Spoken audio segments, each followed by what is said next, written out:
महाराज जितनी भी गाली इस देश में है वो महिलाओं के नाम से सारी गाली है, माँ के नाम से, बहन के नाम से, बाप और भाई के नाम से कोई गाली इस देश में नहीं है। मैंने कहा इतनी सारी गालियां महिलाओं के नाम से क्यों है इस देश में? विचार किया कि महिलाओं को गाली आती है लेकिन ये गाली बका नहीं करती हैं, लेकिन आदमी 24 घंटे गालियां दिया कर। ध्यान रखिए मान्यवर, किन बातों पे झगड़ा होता है हमारे घर में? छोटी सी मानसिकता, बस संकीर्ण प्रवृत्ति हमारे यहां झगड़े को जन्म देती। हकीकत बताऊं, जीवन में 90% झगड़े फिजूल के हैं। देखना, कोई सिर पैर नहीं उन बातों का, कोई दम नहीं, कोई सेंस नहीं उन बातों में। जिन बातों में आदमी झगड़ पड़ता है, लड़ लेता है, मारपीट शुरू हो जाती है, दुश्मनी का चंद ठिकरों के लिए आदमी लड़ता है। मान्यवर, आप यदि क्रोध करने के बाद यदि शांत हो जाएं और एकांत में बैठकर सोचें, यार मैंने जो झगड़ा किया है ये लड़ने जैसी बात थी या नहीं थी, तो 90% बातें ऐसी हैं जिनका कोई वजूद नहीं हुआ करता है, उसमें आदमी झगड़ा कर लिया करता है। थोड़ी सी गलतफहमी आ गई, आदमी झगड़ा कर लेता है। थोड़ी सी शंका आ गई, आदमी झगड़ा कर लिया करता है। फिजूल की बातों में झगड़ा है। मेरा एक जगह चातुर्मास हो रहा था और चातुर्मास में संत निवास के बाजू में एक बहुत बड़ा मकान था। सुबह सुबह हम लोग पाठ कर रहे, भगवान का भजन कर रहे हैं, झगड़े की आवाज आने लगी। अरे मैंने कहा भाई ये झगड़ा कौन कर रहा सुबह सुबह?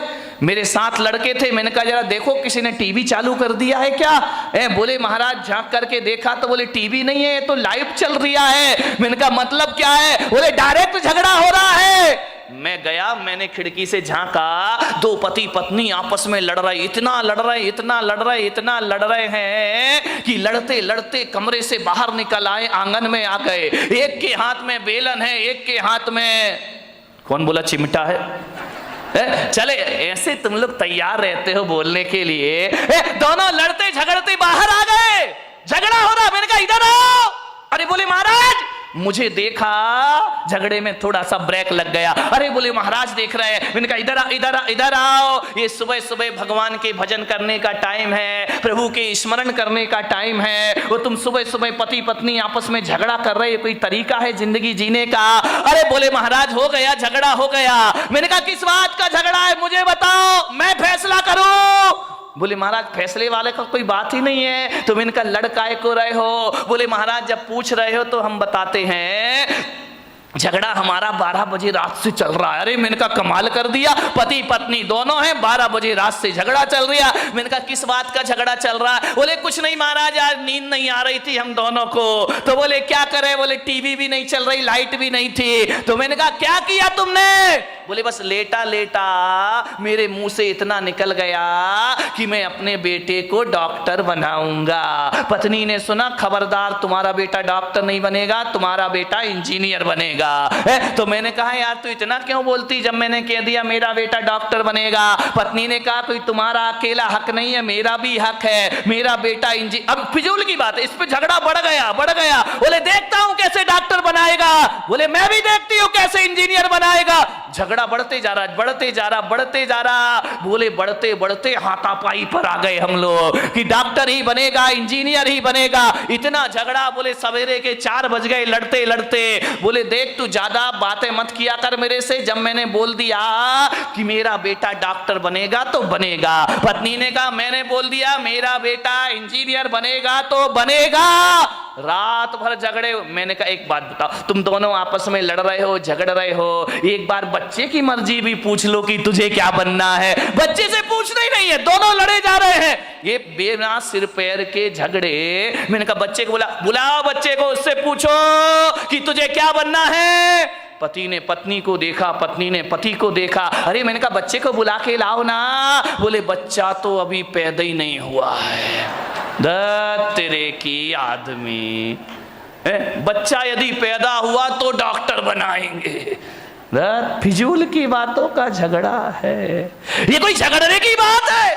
सास बहू में झगड़ा हो गया, बहू ने कहा मलाई मेरे पीहर में जाएगी, सास ने कहा चल हट, मलाई यहीं खाई जाएगी। इतनी लड़ाई, इतनी मलाई पे झगड़ा हो गया। बोले ये तो पीहर में जाएगी, पास में ही पीहर लोणन नीरा की होगी और कहाँ की हो सकती है? तो बोले ये मलाई मेरे पीहर में जाएगी। सास ने कहा नहीं, मलाई तो बारामती में ही खाई जाएगी, चाहे कुछ भी हो जाए। बोले देखती हूँ तू कौन होती है रोकने वाली, अरे तेरे जैसी लाखों बहुएं देखी, चल मलाई यहीं रहेगी। इतना झगड़ा, इतना झगड़ा। ससुर जी दुकान से आए, उन्होंने कहा ये महाभारत क्यों मचा रखी है, झगड़ा क्यों है? बोले बहू को समझा लो, वो कह रही है कि मलाई पीहर में जाएगी और मैं कह रही हूँ कि मलाई यहीं खाई जाएगी। ससुर ने कहा तुम मलाई पे लड़ रही, लाओ मलाई लेकर आओ, मैं ही खा लेता हूँ, टेंशन खत्म हो जाएगा। मन शांत नहीं है आदमी का। आज इतना क्रोध है, इतना क्रोध है घरों में क्रोध हो तो हो, समाज में क्रोध है, परिवार में क्रोध है, मंदिरों में भी कम क्रोध नहीं है। ध्यान रखना, क्रोध सब जगह अपने जाल फैला रहा है। मैं आज जहां तक लोग ये सोचते थे कि छोटा परिवार सुखी परिवार, लेकिन आज मैं देख रहा हूं कि छोटा परिवार दुखी परिवार। पहले बड़ा परिवार था, संयुक्त परिवार था, आज छोटे परिवार हैं, लड़ाइयां ज्यादा होती हैं, पति पत्नी में झगड़े हो जाते हैं, आए दिन तलाक का वातावरण निर्मित हो जाता है। अब बचे अब झगड़े किससे? आदमी का स्वभाव लड़ना झगड़ना है। जब संयुक्त परिवार थे तो आदमी लड़ता था, झगड़ता था, एक दूसरे से बातचीत हो जाती थी। जहां 4 बर्तन होते थे वहां खटपट तो कौन बोला होती थी और होएगी। मुझे मालूम है मेरे प्रवचन से तुम कोई भी सुधरने वाले नहीं हो, मैं कितना भी बोलूं तुम्हें तो वही करना है जो करना है। लेकिन फिर भी मैं कहता हूं इस हजारों की जन्मेदिनी में यदि 1-2 परिवार में ही परिवर्तन आ गया तो मेरा बोलना और सार्थक सफल हो जाए। 1-2 लोग ही सुधर गए तो बहुत है। क्लासरूम में बैठा हुआ हर बच्चा 100 में से 100 नहीं लाता है। 2-4 बच्चे होते हैं जिन्हें 100 में से 100 अंक प्राप्त हुआ करते हैं, और जिन्हें प्राप्त हो जाते हैं शिक्षक का बोलना और पढ़ाना और सिखाना सार्थक हो जाए। कोई भी किताब आप उठा करके पढ़ लीजिए, कोई भी अखबार आप उठा करके पढ़ लीजिए, पूरी किताब पढ़ने जैसी किसी भी लेखक की नहीं हुआ करती है। लेकिन एक बात ध्यान है, यदि 100 रुपए 200 रुपए की किताब में यदि 2 पेज ही अच्छे पढ़ लिए गए, 2 पृष्ठ ही बहुत अच्छे हुए, तो वह 2 पेज पूरी किताब की कीमत चुका दिया करते हैं। इतना ध्यान रखिए।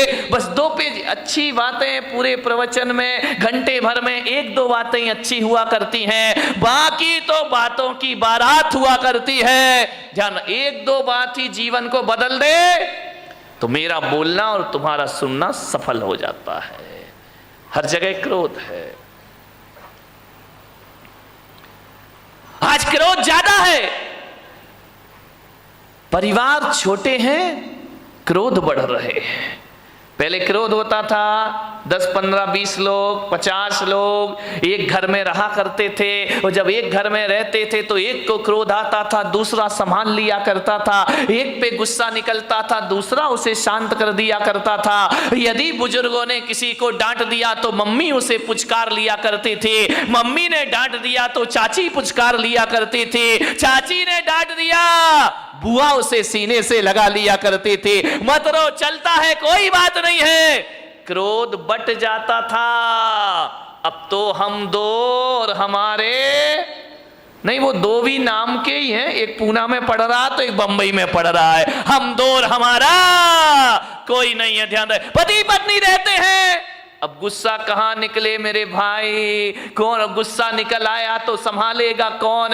कौन प्यार से हाथ फेरेगा? कौन गले से लगाएगा? अब पति झगड़ता है तो पत्नी का पारा चढ़ जाता है, पत्नी झगड़ती है तो पति का पारा चढ़ जाता है, और कभी कभी जब दोनों के पारे चढ़ जाते हैं तो तलाक की नौबत आ जाती। छोटे परिवारों में क्रोध ज्यादा हो रहा है, ध्यान रखिए। बड़े परिवारों में क्रोध, एक आदमी को यदि गुस्सा आया, दादाजी को गुस्सा आया, पापा जी को गुस्सा आया, तो ये होता था थोड़ा गुस्सा इस पे निकल जाता था, थोड़ा गुस्सा उस पे निकल जाता था, 50-50 ग्राम क्रोध बट जाया करता था।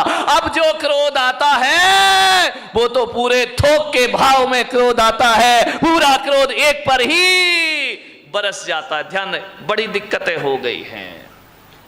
एक आदमी बड़ा दुखी हो गया, शादी कर ली, पति पत्नी है, भगवान के पास पहुंचा, जाकर भगवान को प्रणाम किया, भोलेनाथ से बोला कि महादेव कोई मन्नत दे दो। महादेव ने कहा मांग, क्या मन्नत मांगता है? बोले बाबा इतना परेशान हो गया हूं, इतना परेशान हो गया हूं, अब एक ही मन्नत मांगता हूं, मुझे शादीशुदा से कुंवारा कर दो वापिस। भोलेनाथ ने देखा, शादीशुदा से फिर से कुंवारा कर दूं वापिस। भोलेनाथ ने कहा निकल यहां से बाहर। अरे बोले बाबा ये कैसी बात है कि आप मुझे बाहर निकाल रहे हो, मेरी मन्नत पूरी करो। भोलेनाथ ने कहा कि मैं मन्नत तो पूरी कर दूंगा, लेकिन पागल है तू, मन्नत नहीं तू जन्नत मांग रहा है, जन्नत में तुझे शादीशुदा को कुंवारा कर दो, ये मन्नत नहीं ये जन्नत की डिमांड हुआ। ध्यान रखना, तुम्हारा घर जन्नत बन सकता है, इसमें कोई भी डाउट नहीं है। थोड़ी सी समझदारी अपने अंदर रखिए, समझदारी आ गई तो घर को जन्नत बनने में ज्यादा देर नहीं लगा करती है। ध्यान रखिए। मान्यवर, आपसे निवेदन है, बड़ा परिवार था, सुखी था, आज छोटा परिवार है, दुखी है, एक ही बेटा है। अब बोलो भाई साहब प्रवचन में क्यों नहीं आते? क्या करे महाराज, दुकान जाना पड़ता है, दुकान खोलना पड़ता है, बेटे को बिठा, बेटा पूना में पड़ता है। अब बताओ, अब आपका एक ही लड़का, मुझे तो अपना भविष्य खतरे में दिखाई देता, तुम्हारा दिखाई दे या नहीं दे, आपका एक ही बेटा है। मैं बच्चे को ये नहीं कह सकता तू सन्यास ले ले, बच्चे को मैं ये नहीं कहता तू दीक्षा ले ले। अब किसे सन्यास देंगे? तुम्हारा सहारा तो एक ही है। पहले 4 बच्चे होते थे, 5 बच्चे होते थे, एक बच्चा दुकान संभाल लेता था, पिताजी समाज संभाल लिया करते थे, कोई मंदिर संभाल लिया करता था। अब तो हमारे यहाँ संभालने वाला कोई नहीं, अब तो घर नौकरों के हवाले हमारे हो गए हैं, और दुकान जो हो गई है वह पार्टनरशिप में चला करती है। घर के बच्चे ही नहीं है, बहुत बड़ी बड़ी फैक्ट्री बन जाती है, और बच्चा अमेरिका में जाके पढ़ता है, वापिस लौट के नहीं आता, बाप बेचारा यहां रोता है, इस करोड़ों की फैक्ट्री का उत्तराधिकारी कौन हो? समस्याएं बहुत ज्यादा हो गई हैं। एकल परिवार से संयुक्त परिवार, सुखी परिवार। ध्यान रखिए मान्यवर, क्रोध ज्यादा बट गया, कलह ज्यादा हो गई, अब लड़ने की तो आदमी की आदत है। अब घर में यदि कोई मेंबर ही नहीं है, एक ही बचा तो झगड़ा तो फिर उसी से होगा। ध्यान रखिए मान्यवर, कलह बढ़ गई हमारे घरों में, ऐसे बात करते हैं किसी से जैसे उस पर कोई एहसान कर रहे हो, जवाब नहीं दिए जाते हैं। हालात ये हो गए हैं कि पति बेचारा थका हारा घर पहुंचता है, आवाज लगाता है कि सुनती है, एक गिलास पानी लाके दे दे, प्यास लगी है बहुत। अब पत्नी क्या बोलती है, देख नहीं रहे, मैं सीरियल देख रही हूं, टीवी देख रही हूं, ऐसा करो जाके चुपचाप पानी पी लो, और हो सके तो एक गिलास मेरे लिए भी ले आए। हालात बहुत खराब है घरों के।